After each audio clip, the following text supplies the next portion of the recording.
Hi everyone, thank you for joining me.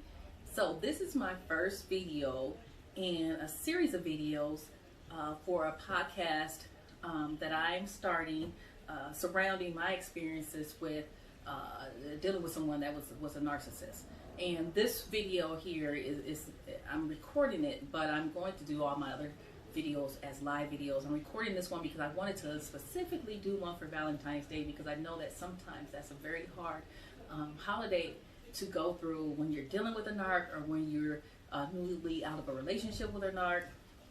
And so I specifically wanted to focus on that today and just kind of do a quick tester type video to throw out there for everyone. So bear with me. I'm a little nervous, but that's why I have my drink here. But I did want to get this out to people who may be struggling today, and just for people, so people can have it for future use also. It's talking about Valentine's Day, but it's actually going to give you some tools that you can use for any of the special occasions, holidays, because we know that, or a lot of us, those of you who are dealing with narcs, and maybe those of you who are unfamiliar with dealing with a narc, there's this thing with special holidays that for some reason that's when narcs tend to really show their butt. So it's like during special holidays, Christmas, Thanksgiving, birthdays, Valentine's Day, just any type of holiday or any type of special occasion, they will try their best to ruin it for you. So just a little bit of background about myself, and I will go into more detail in my other videos about my experiences with a narc. But just to give you some background with regards to Valentine's Days and my experiences with a narc, I have to admit that my first Valentine's Day with my ex-narc was actually a really good Valentine's Day. We were just still newly in the relationship when Valentine's Day occurred. I think we started dating in October, and Valentine's Day was that following February.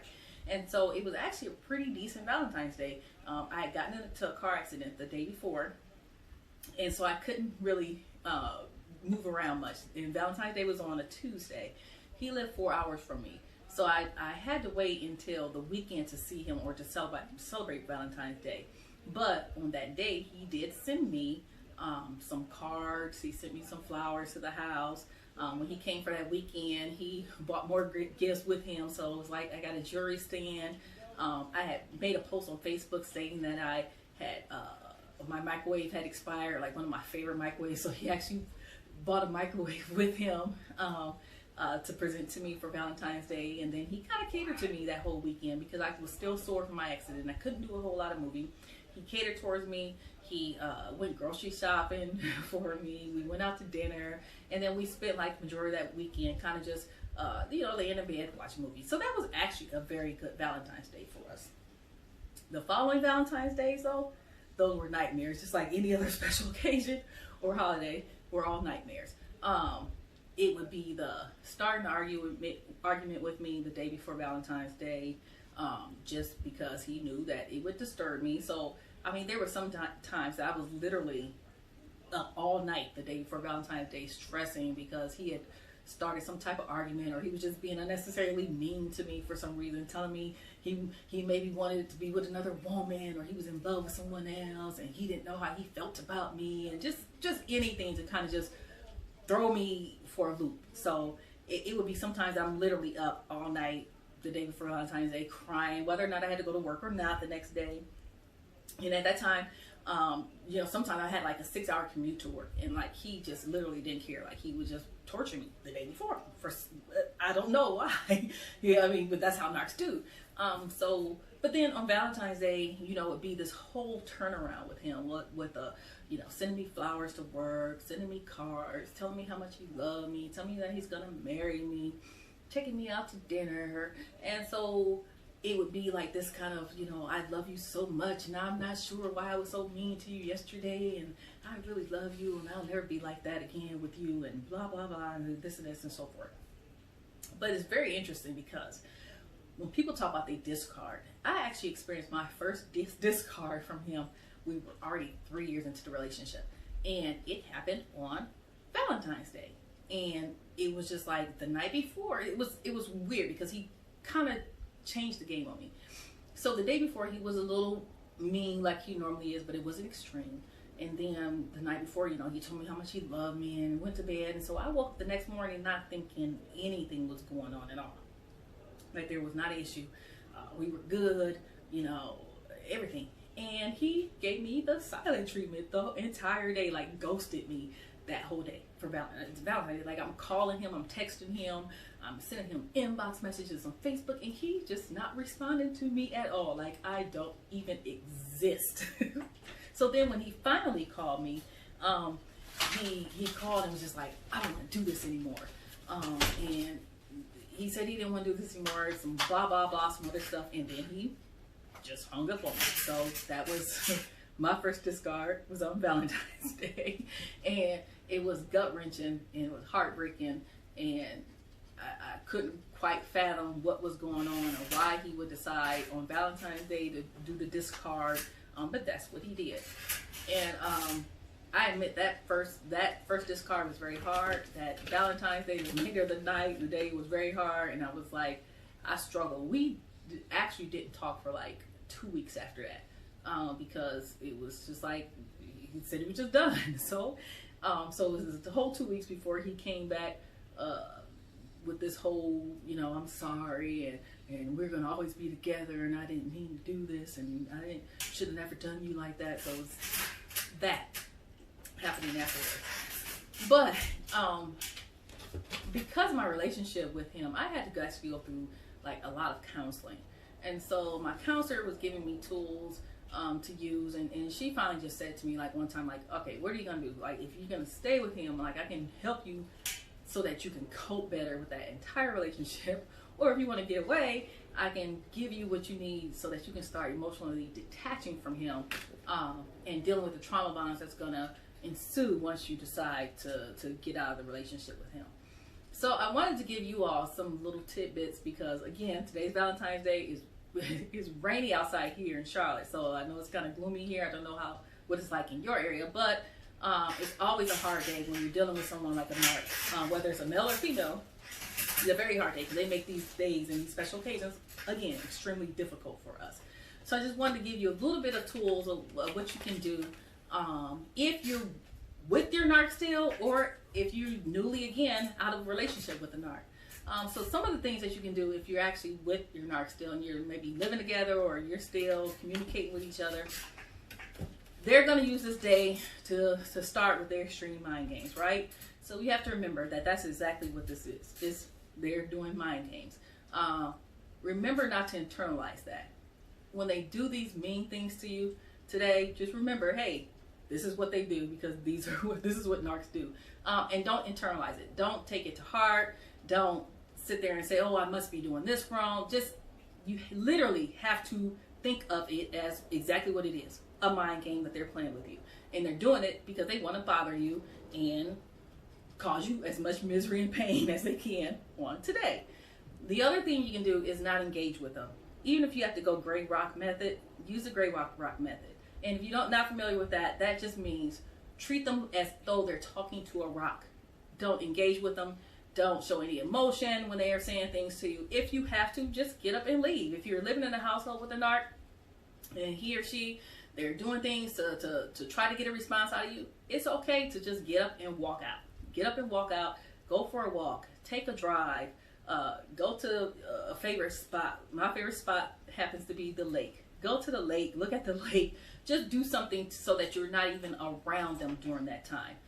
So the gray rock method actually works, and they make it angry when you're using gray rock because you're not responding to them, and that's okay. As long as they're not physically touching you, that's fine. Let them get angry. Let them throw their temper tantrums, because that's what they do. And literally try your best to just pay it no attention at all. Some of the other things that you can do is if you have kids, use this as a day to really just be engaged with your kids. Valentine's Day doesn't mean that you have to do anything with a romantic partner or a romantic lover. It's also about showing love to family members, and that includes your kids. So if you have kids, use that time to maybe bake some things with them. Go and treat them to a nice dinner, a nice lunch. Buy them candy. Just do things to love on your children. And then if you're alone and you don't really have family, use that time to kind of self-indulge. And what I mean by that is take some time out for yourself. One of the methods that I found to be extremely helpful was journaling. So take some time, go into a quiet spot, and again, if you have to leave the house, do so. But journal. start writing about your experiences with your narc, or write about your experiences as a child, or how you're feeling today, and just take some time out to journal. And journaling is very helpful. I actually went and my counselor gave me the idea about journaling, and I actually went and bought one. I kind of took my time picking out a journal because it was that important, and it made me feel a lot better. But this is my journal. It's kind of like a leather case, and it says "Once Upon a Time" because I figure out my life story is in this journal. So take the time out to journal. Light some candles if you have to. Take some candles. Go get some scented candles if you don't have them, and light them around your bathroom. Light them around the bathtub. Soak in the tub. Get you a glass of wine. Get you a drink like I have, and just sit there and relax and think use that time to meditate and think about some things that you want differently in your life, or think about some goals. You can actually also start a vision board. Use Valentine's Day to start your vision board and put on there your different goals, your achievements, what you want to do in life, how you want your relationships to go in life. So you can do all these creative things to kind of get your mind off of the fact that it's Valentine's Day and you are dealing with a narc, or you were dealing with a narc, and you have some very bad experiences from these special occasion days. Some of the other things you can do is I use sage sometimes around the house. Sometimes if the house is just smelling good, you can just, or you want to smell good, you can light some incense. You can use sage to kind of go around the house and smoke the house. And those are very relaxing and calming techniques. But probably what's most important is that on days like Valentine's Day, and again, I'm focusing on Valentine's Day, but you can use this for any of the special occasion days that they use to be mean to you and to treat you bad. But what's really important is make sure you get up. Get up out of bed. Don't lay in bed. Get up out of bed. Get dressed. Dress up really nice. Put some makeup on, women, men. Grease your beards or whatever y'all do. Put some cologne on. Put some perfume on. Just make yourself feel nice. Make you dress up. Make yourself feel nice and beautiful or handsome. And that right there changes your entire mindset. And it puts you in a totally different mindset. It puts you in a totally better mood. And you feel like, okay, yeah, I'm somebody. I'm worthy. I'm valued. Regardless of what my narc or my ex-narc did to me or is doing to me, I am somebody special. So those are just some of the tidbits I wanted to give you all. And again, this is just a little short video, but I wanted to get it out there for those of you who are dealing with Valentine's Day, who like me have struggled with Valentine's Day in the past, with my ex-narc, and who had to actually go through a Valentine's Day after I had just stopped contact with my ex-narc. So I've been through it all. I've been with the having him around Valentine's Day and newly out of a relationship with him and going through Valentine's Day. And trust me, these techniques work, and it does get better over time. Once you get out of your relationship with your narc, you go no contact, it gets better. Each special occasion, each birthday, each holiday, of course, there's going to be some remorse, or you're going to be feeling sad and missing your ex-narc, but it does get better, and those things go away in time.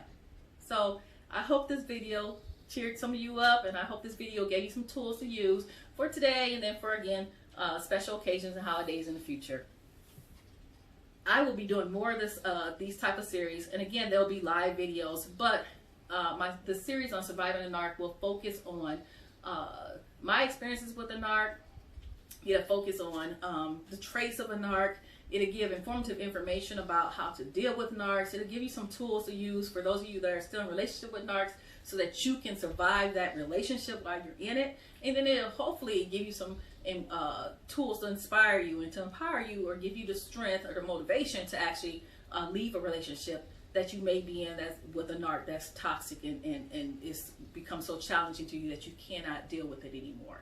I will be having these live videos on Monday, Wednesdays, and Fridays. Mondays will be more of an empowerment day, where I will try to inspire and empower you because it's the beginning of the work week.